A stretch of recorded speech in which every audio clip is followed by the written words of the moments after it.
Yeah, good evening, guys. Am I audible? Yes, Okay. So I hope my screen is also visible, right?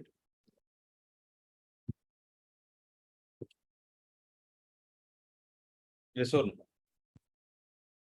yes, sir. Okay, listen.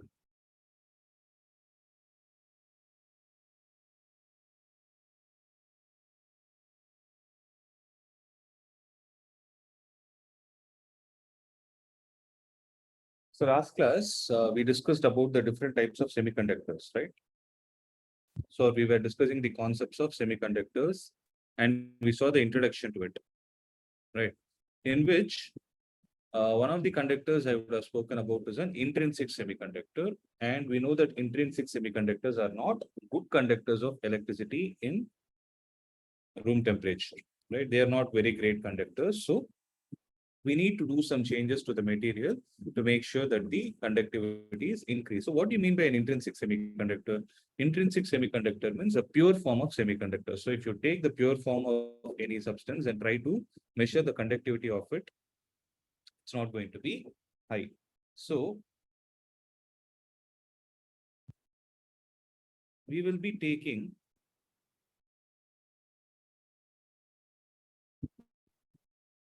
some impurities. So if some impurities are mixed with intrinsic semiconductors, then it becomes an extrinsic semiconductor. Am I right? So if you take the impurities and mix it with the intrinsic semiconductor, it becomes an extrinsic semiconductor. Here the question is, what is this? What are these impurities? Right? So when you speak about the impurities, these are materials or elements that can create deficiency of electrons or excess of electrons. Meaning, when I talk about a semiconductor, I know the fact that a semiconductor has valency 4. So when the valency is 4, with the other semiconductor atoms, it can only form a covalent bond. So when that is there, all the electrons which are there, all the valence electrons which the material has are going to get participate or going to participate in the bonding with the neighboring atoms, right? In order to ensure that the material is having some conductive properties, you need to have deficiency of electrons or you need to have excess of electrons, which can be achieved by adding these impurities. So basically, depending on the requirement that we have, requirement of the extrinsic semiconductor that we need to create, we have, what we will do is we will add either a trivalent impurity or a pentavalent impurity. So what do you mean by trivalent? It has 3 valence electrons and pentavalent has 5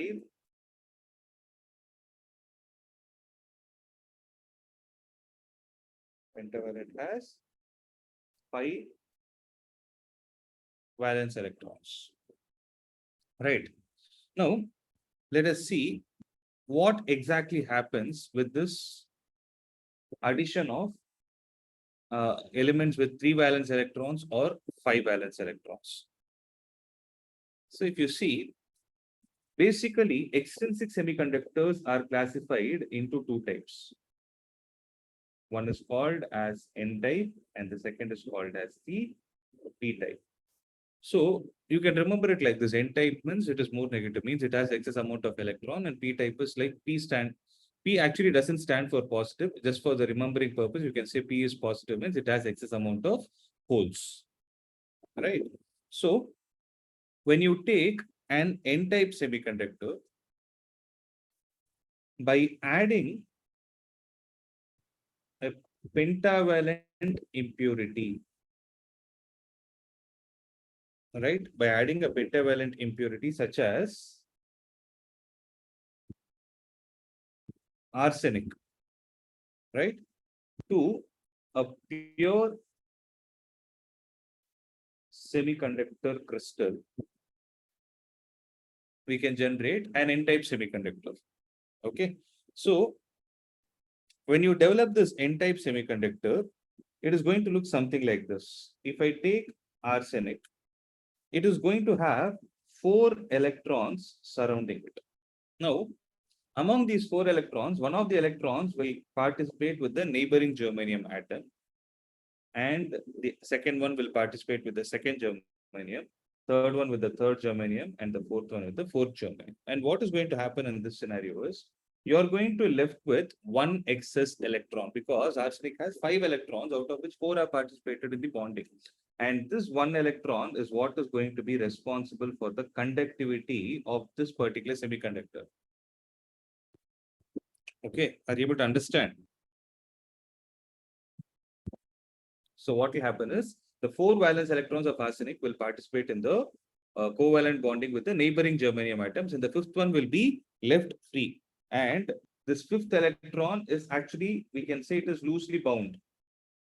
And because of this loosely bound character only, it is able to participate in the conduction, right?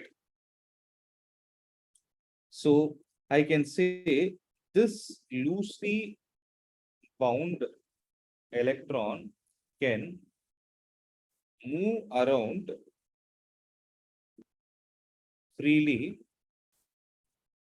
being freely to be the carrier of current. So this is the one which is responsible for the current to flow in the particular crystal. Am I clear with this point?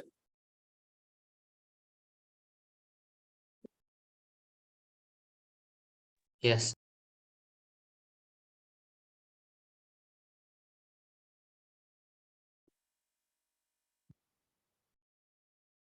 Okay.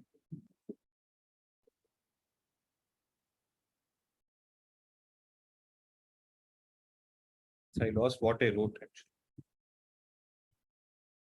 Okay. Now see,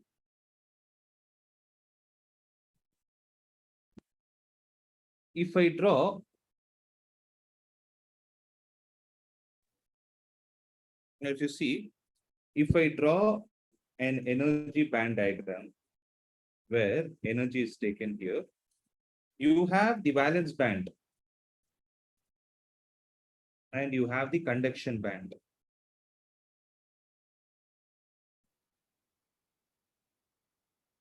And you have the valence band. Now, if you see, there will be these loosely bound electrons, right? So the loosely bound electrons will lie somewhere between the valence band and the conduction band, and this horizontal line that I've drawn is called as the donor level. So it's the donor level where the donor electron has that amount of energy. So it is not exactly inside the conduction band, it is slightly below the conduction band, meaning if you give slight amount of energy also, it will be able to jump into the conduction band. That is the meaning of it. Okay.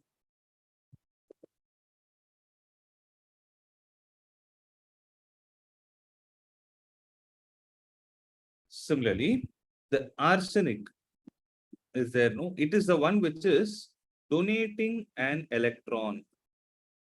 Hence, these kind of impurities which are able to donate electrons are called donors. Okay, the materials which are able to donate the electron are called donors, and the level across which the energy of the donor is going to lie is called as the donor level.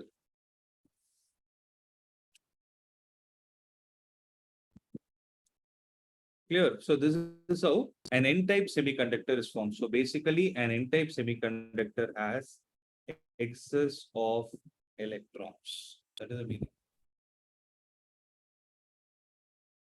Okay. So is this point clear?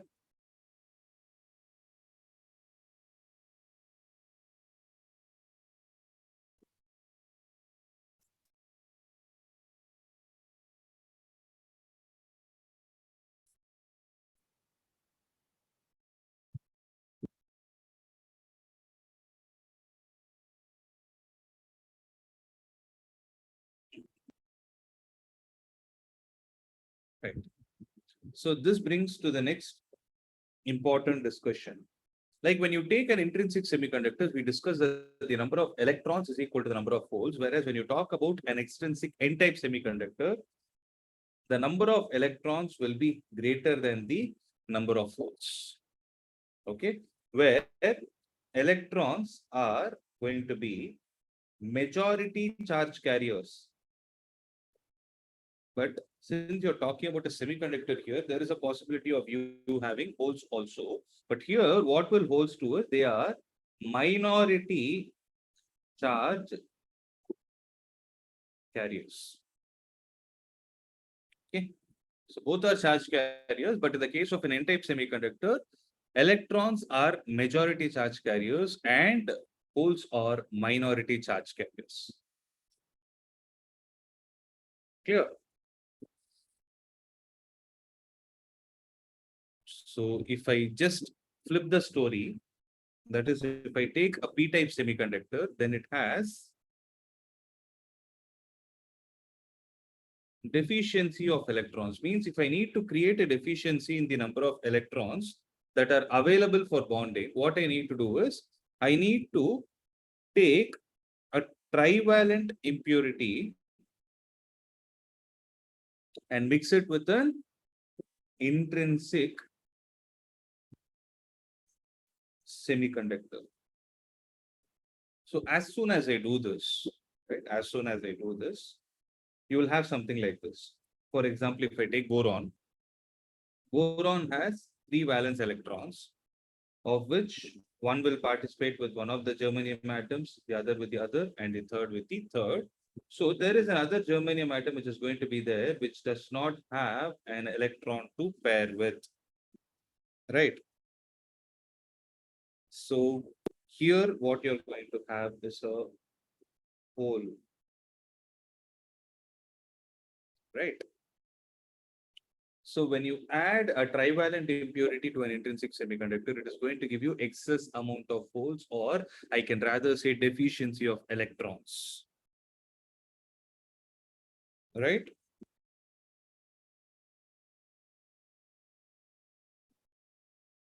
So what we understand is for one boron, one hole is created. So like this, you depends on how many parts per million you're adding so that you can generate the necessary number of holes that we need.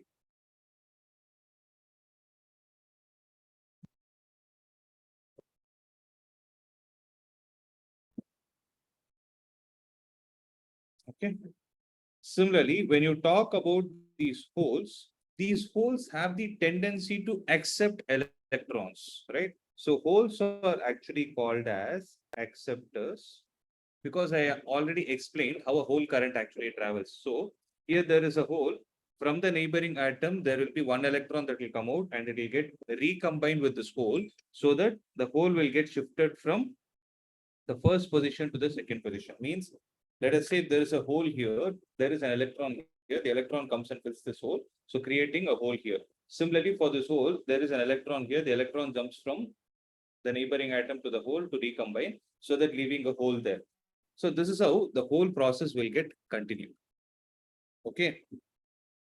Now, if you see, these acceptors have a level of energy associated with it. They have a level called as acceptor level, where if I take the energy with the valence band and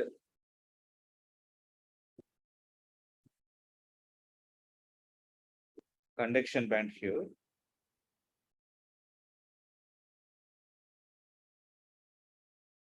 okay. So the acceptor level means the hole that has got created, the energy of that hole will be slightly above the valence band. Right? It is going to be slightly above the valence band. So in the case of a p-type semiconductor, holes are majority charge carriers and electrons are minority charge carriers. Okay. Is it clear?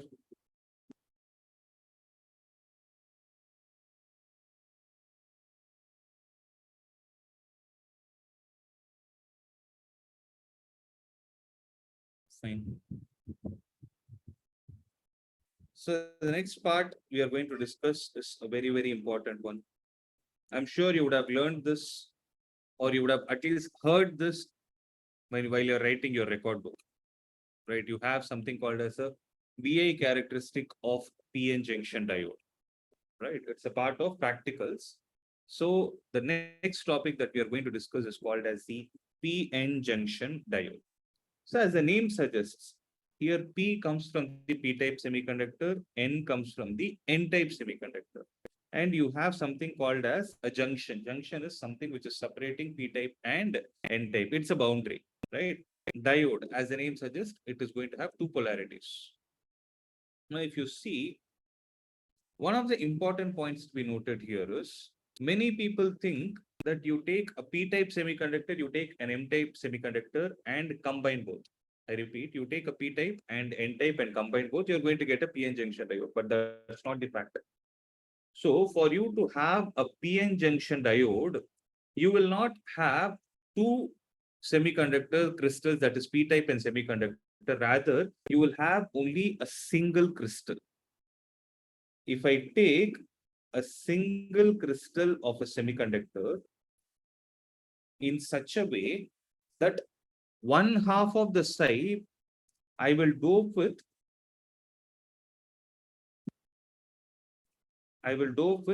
pentavalent impurity so that I'm able to get an N-type semiconductor. Similarly, on the other side, I will take a trivalent impurity and dope it so that I get excess amount of holes. Or in other terms, I get a P-type semiconductor. So when this is going to happen, right?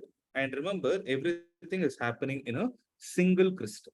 So what is this? It is a single crystal. It is not two semiconductor pieces joined together. It's a single crystal.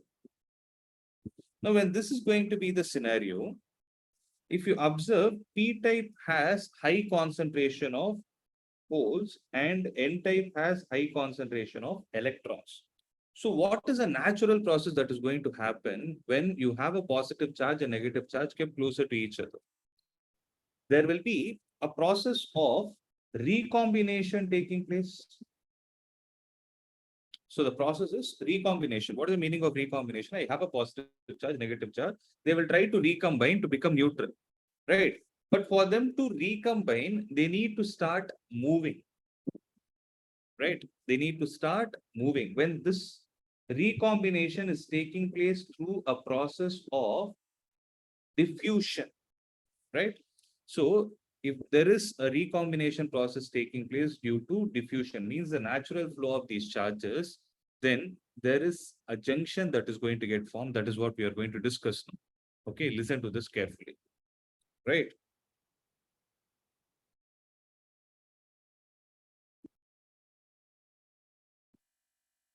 So when I have this junction, there is a boundary which is separating, right? Now what will happen is this electron will tend to move to the left and recombine with the hole there. And then what will happen to that? The hole combined with an electron will become neutral. Now what will happen is this negative electron, that is an electron, will again try to get recombined with the neutral point. So when it is getting recombined, it will become negative, right? So it is going to become negative. But remember, as an electron is leaving from the right-hand side, it is also creating a deficiency at that place, right? So this process keeps continuing. This is called as diffusion, and through diffusion, there is going to be a recombination taking place, and this process will continue till a point is reached where the electron will move from the negative point to the positive charge, and the process stops because when further electrons are trying to move, this negative charge is created near the left-hand junction, right? That will start repelling the electrons which have entered. Similarly, the positive charge, the holes cannot move to the right because there is a junction that is going to get created. There is going to be a positive charge that will be created near the walls of the N-type semiconductor, which are acting like a barrier, which are acting like a dam for the further recombination to take place. If the further recombination had taken place, then what would have happened is the complete electrons from left-hand side would have gone to the right and complete positive to the from the left to the right.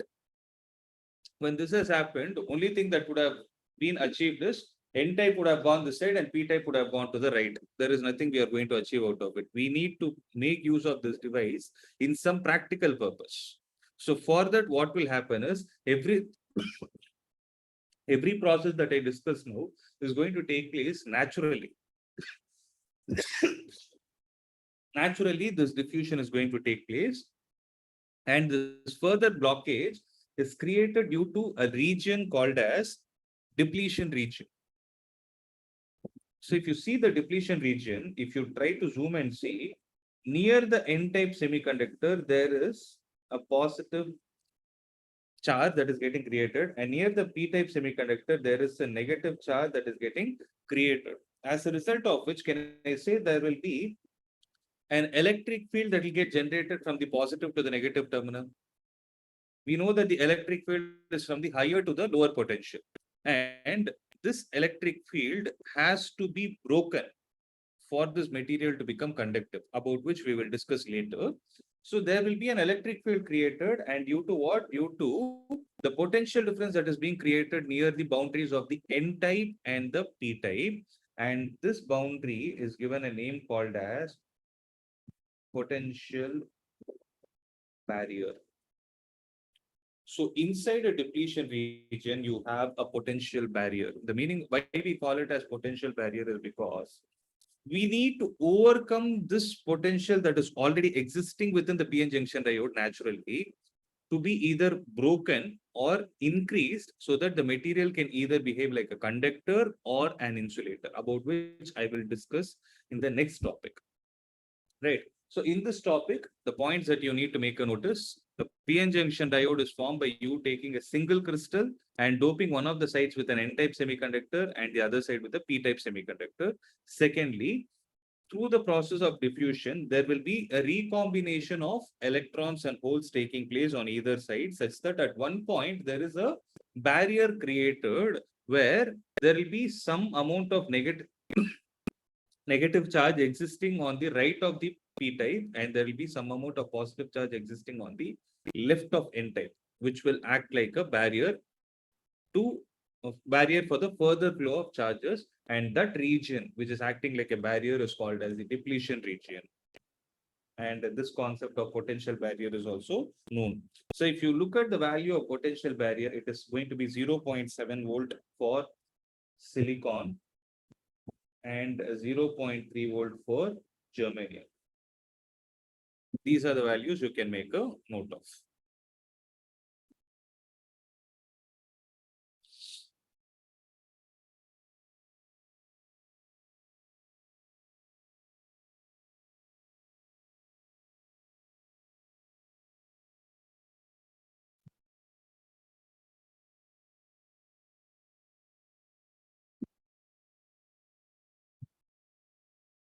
Okay.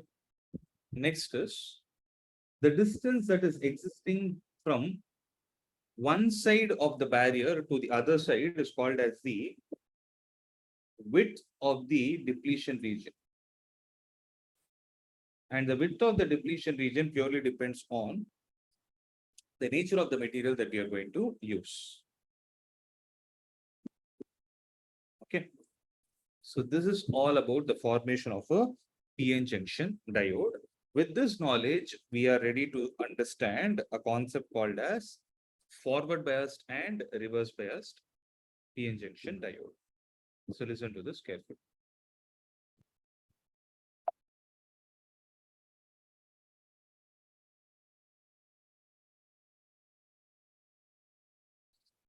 So write down the next heading as biasing. So in electronics, biasing means connecting a semiconductor device to a battery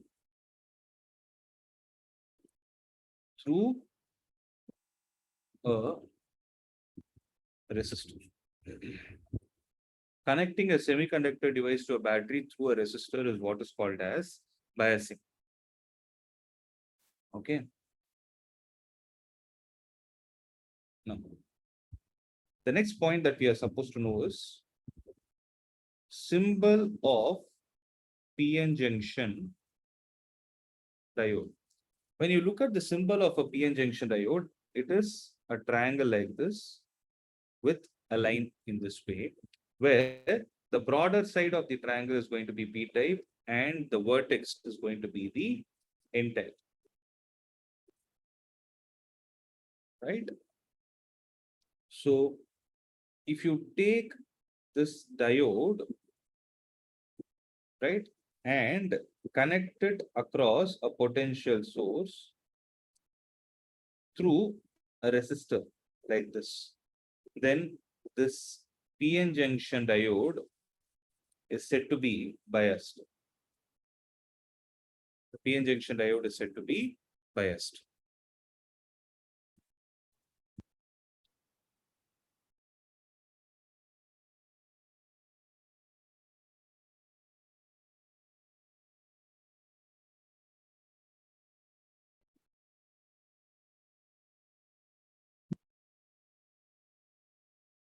Okay, listen to this. Now, when I talk about the biasing of a PN junction diode, it is basically classified into two types. One is called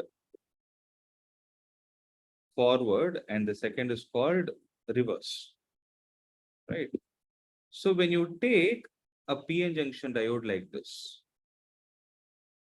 you have P, you have N, you have lines here, you have lines here, you have positive, positive, positive, positive, positive, positive. You have negative, negative, negative, negative, negative, negative, and you have a depletion region. And remember, the depletion region is going to have a width associated with it. Now, what I need to do is I will take this device and connect it in such a way that P type is connected to the positive terminal of the battery and N is connected to the negative terminal of the battery. Then I can say this is biased. See, if you want, you can use a resistor. If not, there is no problem. Okay.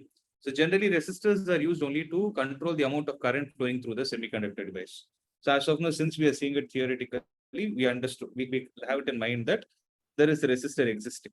So we will mainly concentrate on which terminal is to be connected to positive and which is to be connected to negative. We'll focus on that point. Okay. So if I take a device like this, right? If I take a device like this, then see this kind of a biasing is called as forward.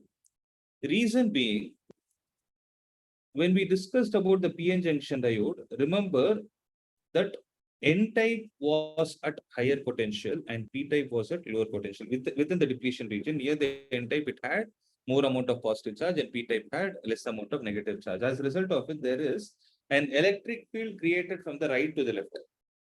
Right? Now, if you take the positive terminal and connect it to the P and negative to the N, what will happen is there is an electric field due to the battery that is created exactly in the opposite direction, existing within the depletion region. Right? And this electric field has the tendency to nullify the electric field that is getting created in the opposite direction. Right? So when it is getting created in the opposite direction, what will happen is, as the potential of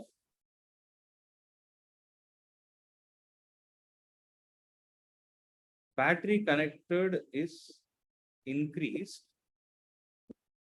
after a certain point, the depletion region will break and it will make this device more conductive. Why is it happening? Because electric field due to the battery is in the rightward direction, and electric field existing already inside the depletion region is in the leftward direction. So once you keep increasing the potential of the outside battery, the depletion region becomes small, and at a particular point it will break. Right? When it is going to break, then the current, you can see a sudden rise in the value of current, for which if you try to plot a graph where V is taken on x-axis and I is taken on y-axis, initially the current will be zero. But as the value of potential is increased, the value of current will increase, and after a certain point, it will become very high. And this voltage is known as knee voltage. So knee voltage is the point or the potential after which the sudden rise in the current will take place.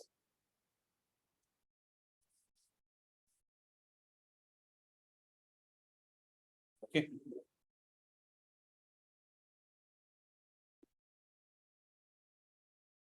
And this graph is called as VI characteristic graph. So it's called as the VI characteristic graph. And this is the VI characteristic graph for the forward biased condition.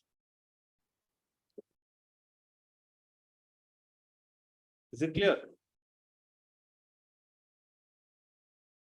Yes, sir.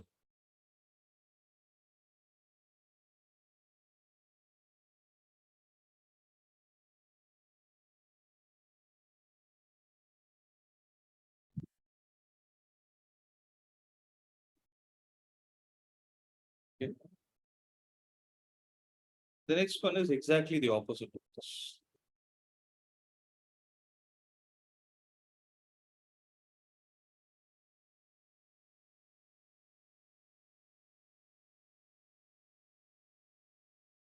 So when you talk about the reverse bias condition, you take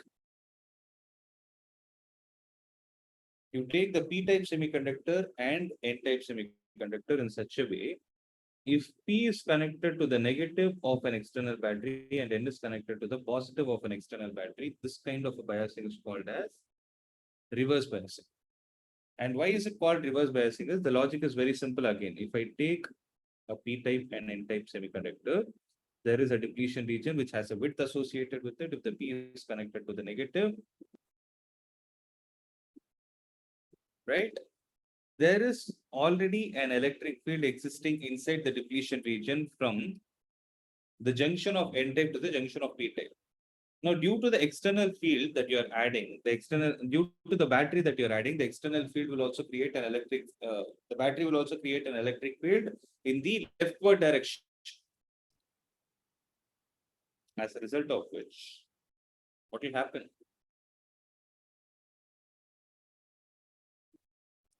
The width of the depletion region this time is not going to become small, rather it will become big. So here, what is going to happen? Electric field due to the battery is in the same direction as that of the existing electric field. So this in turn will increase the width of the depletion region. Width of the depletion region will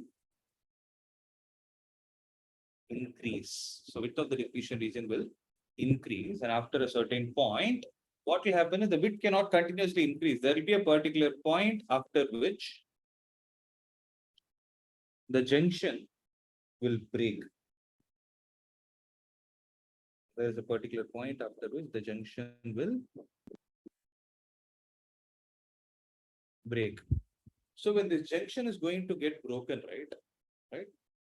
Then what will happen is the diode, which was acting like an insulator, when the width of the depletion region is increasing, try to understand, it is going to act like an insulator, it will not allow the current to flow through it.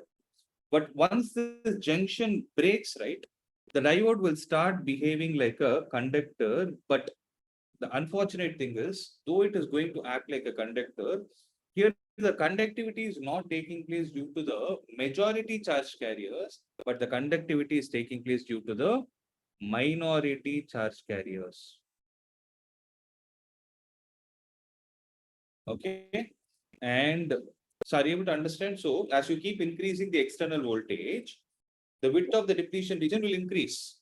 When it keeps increasing, there will be a particular value of the voltage that you're going to apply, which will actually make the junction get broken. Broken in the sense, it will become conductive in nature. So the external voltage that we are supplying, which is able to break the junction, is what is called as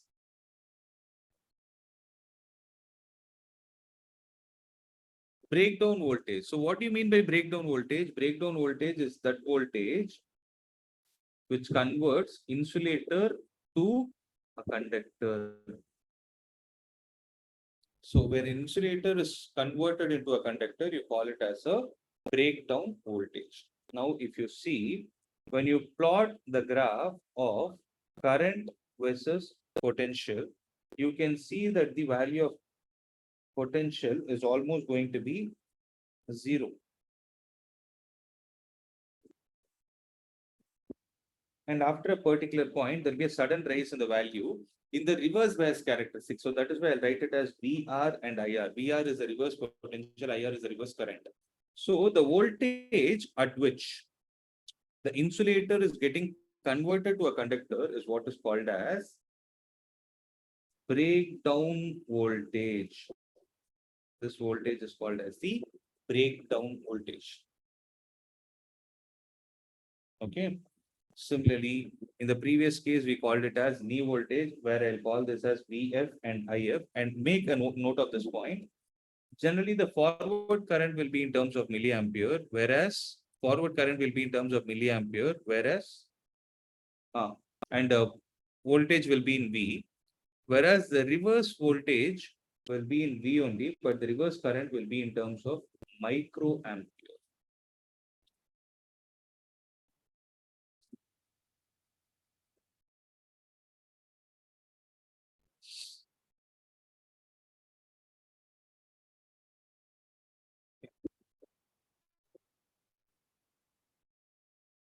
And this kind of a characteristic is called as reverse biased characteristic.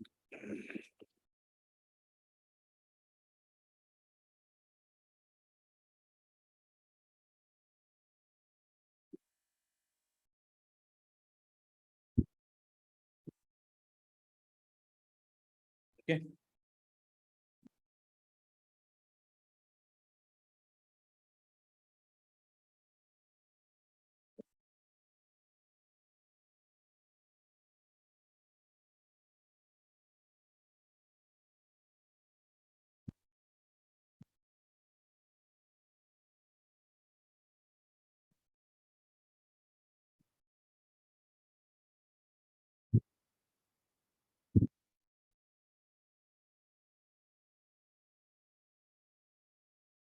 You're done?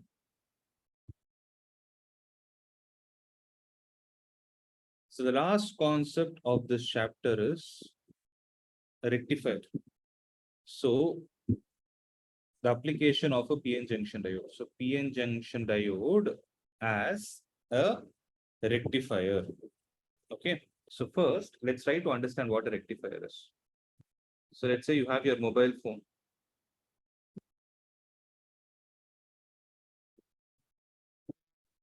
And you connect a charger,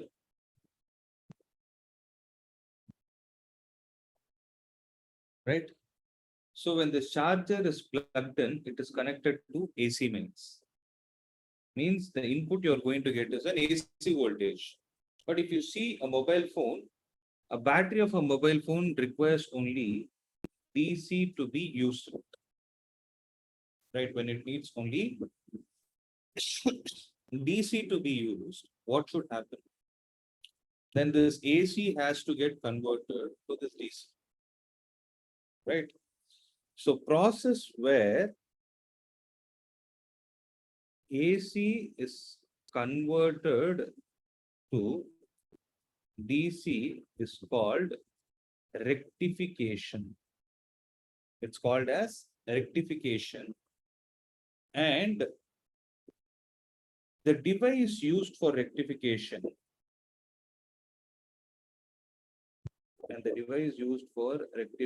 is called a rectifier. Okay. So it's called as a rectifier.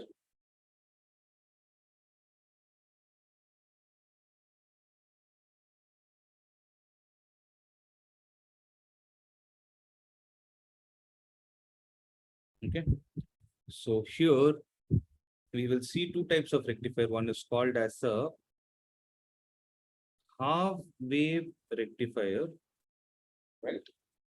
And the second is called as a full wave rectifier. Suppose I take AC mains here, right? Which is connected across the primary windings of a transformer, right? Why do we need a transformer? Because if you see 230 volt, if it has to get stepped down to, let's say, 24 volt, then what should happen is you need a step down transformer.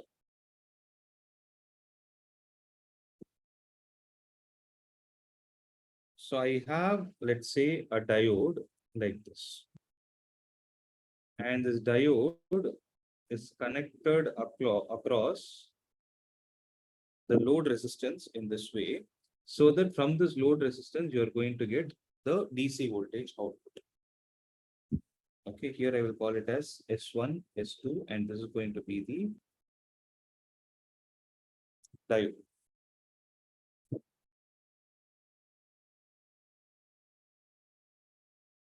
Okay. Now, if you see,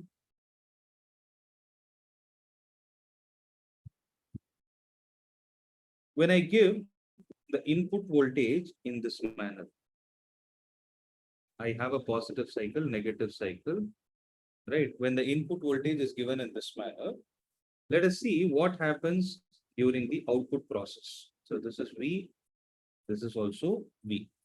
So what happens during the output process is something like this. Listen. So during the positive half of the cycle, let me say this is positive and this is negative. So the same positive and negative will start appearing across S1 and S2 as well. Right? When this is going to happen, the P type is connected to the positive terminal and N type is connected to the negative terminal. So this diode will have the tendency to conduct. So when it is going to conduct, the positive half of the cycle, which was passed through the PN junction diode, will get rectified. Means it is allowed to pass through. Now see what will happen is, during the negative half cycle, right? During the negative half cycle, this will be negative, this will be positive. Here it is negative, here it is positive. So during the negative half cycle, P is connected to the negative terminal of the battery. Hence, it will start behaving like a insulator. So negative half cycle is completely blocked. It's going to get completely blocked like this. So it is not rectified. I'll not say rectified, I'm sorry. It is not allowed to pass through, because rectification means converting an alternating current into a direct current, right? Similarly, during the next positive half. So what I'm trying to say is, you have cycles like this. Positive cycle. So the first positive cycle is rectified. The negative half cycle is blocked. Again, the third cycle is allowed to pass. Right? So this process keeps continuing. So if you see a complete cycle, in that complete cycle, only half, if you see a complete wave, in that complete wave, there is only a half wave that is getting rectified. So this is the output voltage that we are going to get. But here you might get a question in your mind. I told it gets converted to DC. Here I'm drawing a wave like this. If you recollect the fact, what can you say? Is this DC in the first place?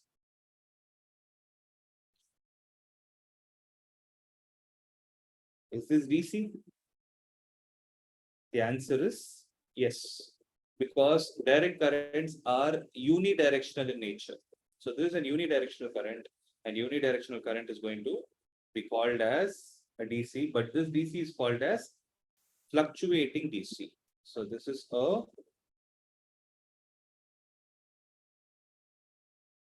fluctuating DC. Okay. And if you see, the efficiency of a half wave rectifier is 40.6%. So the efficiency of a half wave rectifier is 40.6%. Okay. Similarly, the next one is here, if you see, there is a loss because the negative half cycle is not getting rectified at all. So it is a waste of energy for us. And look at the efficiency also, it is 60% less than 100, right? Almost. So 40.6%, we can do nothing. So for that, what we will do is we will have another device called as a full wave rectifier, where the process is very simple.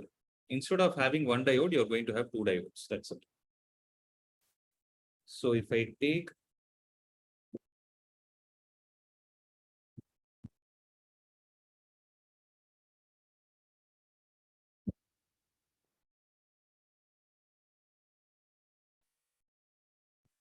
take one diode like this and another diode like this, where they both are going to get connected to a load somewhere from here. Okay. Then this kind of a process is called as center tapped. It's called center tapped. Okay. And if you see these diodes, they are diode 1 and diode 2. Right. Now the same logic. If I take primary here, P1, P2, S1, S2 here, this is positive, negative, positive, negative. Right. So if I take a full wave in this manner, positive, negative, right? So during the positive half of the cycle, P1 will be positive, P2 will be negative. Again, S1 will be positive, S2 will be negative. Remember the P, the diode 1 which is connected to the P, the diode 1's P is connected to the positive terminal. Hence, this will be in forward bias condition. Whereas, if you look at the diode 2, the P is connected to the negative. So it will be in the reverse bias condition. As a result of which, during the positive half cycle, diode 1 will be conducting and diode 2 will be insulating. So diode 1 will allow the voltage to pass through it. Hence, this will be allowed. And it is being allowed due to whom? It is being allowed due to the diode 1. Clear? Similarly, if I take the negative half cycle, so when I take the negative half cycle, the polarities have to be reversed.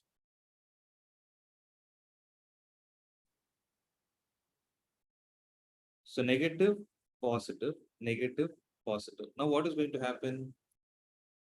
During the negative half of the cycle, the above P is connected to the negative terminal, the bottom is connected, the bottom P is connected to the positive terminal, as a result of which diode 2 will become forward biased and diode 1 will become reverse biased. Now the current will flow through it and diode 2 will actually rectify the negative half cycle.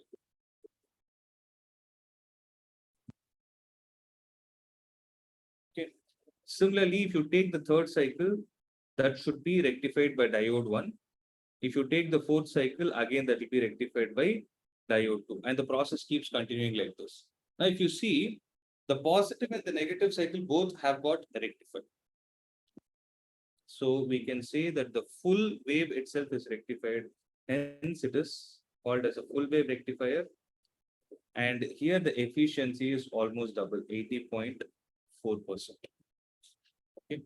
So the efficiency of a full wave rectifier is somewhere around 80.4%. Is this point clear?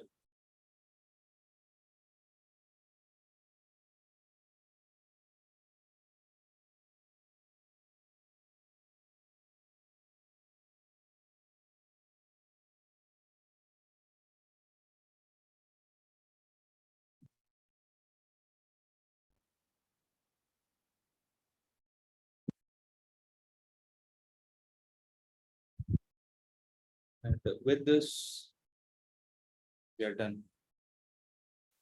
So syllabus is complete.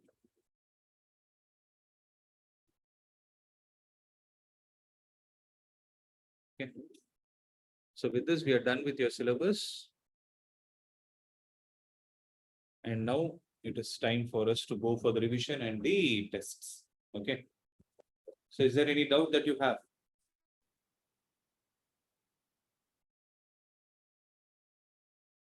No response as usual. No, sir. No, Okay. Okay, then revise it. Okay, go through all the chapters. We'll start the test series from next week. I think some of you have a confusion, right? Like I got to understand from the schedule that is being shared. I believe that you're feeling that from next week itself this is starting. Is there anyone having that confusion? So we would have given no Monday, Tuesday, Wednesday, 6 to 7, this 7 to 8 is this. So that 6 to 7 and 7 to 8 are actually teaching us. Okay, they are not the test parts. Please understand that. Okay. So what we'll do is I'll send you an updated template of the same. So where the first 3 sheets will contain the test dates, and from the 4th sheet onwards, we will have the revision classes and assignment dates. Is that point clear? Yes, sir. Yes, sir. Yes, sir. Yes. So you can have a look at that so that you will have better clarity. Okay.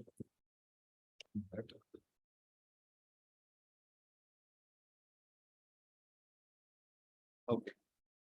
So that's it from my side. Tomorrow there will be no class. Okay. So we can directly start from the revision sessions. Till then, whatever backlogs you have, you try to revise them. Okay. Okay, sir. That's it. Thank you, sir. Thank you, sir. Sir, Tell me. Thank you, sir. sir, in the previous lesson, sir, Hmm. in the